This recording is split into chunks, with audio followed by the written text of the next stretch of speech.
So hello everyone, very good afternoon to all of you. Welcome back to my YouTube channel. आज मैं आप लोगों के लिए MSc zoology second semester paper 4 जो है कि मॉलिकुलर बायोलॉजी है, उसके कुछ exam oriented unit wise questions लेके आई हूँ।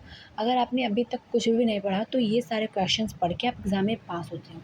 अगर इतना आपने पढ़ लिया तो एग्ज़ाम में पास। तो देखो, हमारे पेपर 4 में 4 यूनिट्स हैं और जिसमें पहला यूनिट हमारा क्या है, जीन एक्शन।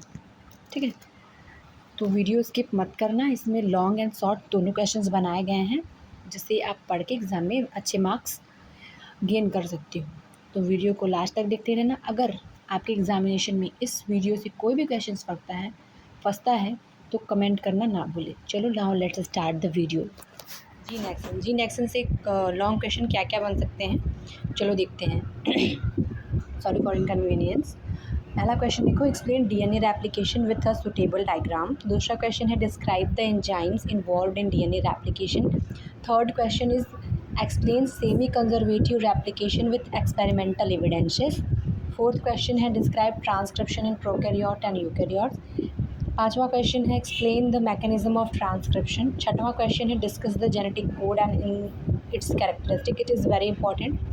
सातवां क्वेश्चन है, explain chromosomal organisation of genes. आठवां क्वेश्चन है, describe the central dogma of molecular biology. नौवां क्वेश्चन है, differentiate replication and transcription. And tenth question and last question is, explain gene action from DNA to protein synthesis. मतलब आपको इसमें central dogma explain करना है and उसका gene action explain करना है। अब इसी यूनिट के हम कुछ शॉर्ट क्वेश्चन देख सकते हैं जो 5 मार्क्स एंड 2 मार्क्स के इंपॉर्टेंट है। ओके, नाउ देखो इस यूनिट से शॉर्ट क्वेश्चन क्या क्या बन सकते हैं। तो देखो, इसमें शॉर्ट क्वेश्चन में डीएनए पॉलीमरेज पूछ सकता है, helicase, primase, Okazaki fragments, replication for promoter, RNA polymerase, genetic code, codon and anticodon and wobble hypothesis. तो ये फर्स्ट यूनिट के कुछ शॉर्ट क्वेश्चन थे। नाउ दूसरा यूनिट देखते हैं। दूसरा यूनिट क्या है हमारा, इंट्रासेलुलर प्रोटीन ट्रैफिकिंग। तो देखो इसमें लॉन्ग क्वेश्चन क्या क्या बन सकते हैं। पहला क्वेश्चन है, explain protein architecture and levels of protein structure. Second question is, describe protein synthesis on free and bound polysome, it is very important क्योंकि ये नया क्वेश्चन है तो इसके आने के चांसेस हैं। थर्ड क्वेश्चन क्या है, explain Uptake of protein into the endoplasmic reticulum. चौथा क्वेश्चन है इसमें, डिस्क्राइब इंट्रासेलुलर प्रोटीन ट्रैफिकिंग। पांचवा क्वेश्चन है इसमें, explain protein sorting and targeting. देखो इस यूनिट में बेसिकली आपको प्रोटीन का स्ट्रक्चर, सिंथेसिस एंड इसका ट्रैफिकिंग कैसे होता है वो देखना है। तो ठीक है, अगर आपको इन सब के डायग्राम्स भी चाहिए कि यूनिट वाइज डायग्राम भी मुझे अपलोड कर दीजिए कि कौन सी यूनिट में कौन सा डायग्राम एग्ज़ाम में पूछ सकता है, तो मैं उस पर भी वीडियो अपलोड करूँगी अगर आप कमेंट करके बोलते हो तो। चलो अब कुछ और आगे क्वेश्चन देख लेते हैं। तो आगे क्वेश्चंस देखो इसमें क्या है। छठवां क्वेश्चन है, discuss the secretory pathway of protein. सातवां क्वेश्चन है, एक्सप्लेन सिग्नल पेप्टाइड हाइपोथेसिस। आठवां क्वेश्चन है, describe post transcriptional modification of proteins. इस यूनिट से देखो शॉर्ट क्वेश्चंस क्या क्या बन सकते हैं। पहला है, प्रोटीन आर्किटेक्चर, प्रोटीन के चारों structure, primary, secondary, tertiary and quaternary structure. आगे है इसमें polysome, signal peptide, chaperones, rough endoplasmic reticulum and Golgi apparatus. तो ये यूनिट सेकंड के कुछ लॉन्ग एंड शॉर्ट क्वेश्चन थे। अगर आपको पूरे यूनिट नहीं पढ़ने हैं तो आप इसमें से कुछ क्वेश्चंस को सॉर्टिंग करके पढ़ सकते हो, लेकिन शॉर्ट क्वेश्चंस तो आप बिल्कुल स्किप मत करना पढ़ने के लिए। ओके, देखो यूनिट 3 है, रेगुलेशन ऑफ जीन एक्शन। इसके क्वेश्चंस देख लेते हैं। पहला इसमें देखो क्वेश्चन क्या है, explain regulation of gene expression in prokaryote, same as दूसरा क्वेश्चन इसमें है, regulation of gene expression in eukaryotes.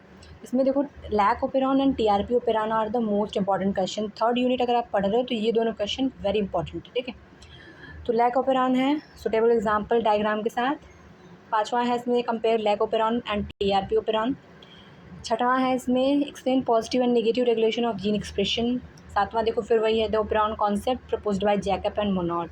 आठवां क्वेश्चन है, transcriptional regulation in eukaryote. Short question से देखो क्या क्या बन सकते हैं, operon, lac operon, TRP operon, pressure inducer, operator gene and structural genes. Now हमारा चौथा unit and last unit of paper third is cell signalling. देखो इसमें लॉन्ग क्वेश्चन क्या क्या बन सकते हैं। पहला क्वेश्चन है इसमें, explain types of cell signalling. Second question है इसमें, describe second messenger system. Third question है, explain CAMP pathway as a second messenger. Discuss cell surface receptors and their types. पांचवा क्वेश्चन है इसमें, explain G protein coupled receptor, that is GPCR. छठवां question है इसमें, describe receptor tyrosine kinase RTK signalling. सातवां question है, explain signal transduction mechanism. आठवां question है, इंट्रा सेलुलर सिग्नलिंग पैथवेज। ये देखो लॉन्ग क्वेश्चन है, इसमें से बन सकते हैं। अब now move towards the short question. Short question देखो क्या क्या बन सकता है इसमें, cell signalling, endocrine signalling, paracrine signalling, autocrine signalling, juxtacrine signalling. और सेकेंड मैसेंजर सिस्टम्स में जीपीसीआर, सीएएमपी, सीजीएमपी। इसके अलावा मैं तुम्हें और कुछ इंपॉर्टेंस बताऊँ तो सिग्नलिंग मॉलिक्यूल्स जो सिग्नल्स को ट्रांसमिट करते हैं। And the last is signal transduction, hormone का सिग्नल ट्रांसडक्शन कैसे होता है वो है। तो ये थे हमारे चारों यूनिट के very most important question, unit wise long and short. अगर आपको ये सारे क्वेश्चन भी नहीं पढ़ने हैं, आपको एक शॉर्ट वीडियो चाहिए जिसमें हाईली वेटेजेस क्वेश्चन हो 2026 एग्जामिनेशन में आने के लिए एमएससी जूलॉजी के, तो मैं ऐसी सीरीज़ भी बना सकती हूँ टॉप 15 क्वेश्चंस की, जिसमें से आपके एग्जामिनेशन में का क्वेश्चन को आना ही आना है। ठीक है, तो this is all about our paper 3। तो क्वेश्चन पेपर 4 की जो यूनिट वाइज सीरीज़ है वो कुछ ही देर में उसे भी मैं अपलोड करूँगी। ठीक है, thank you for watching. And अगर आपको वीडियो अच्छी लगी हो तो लाइक, सब्सक्राइब एंड शेयर करना मत भूलिएगा।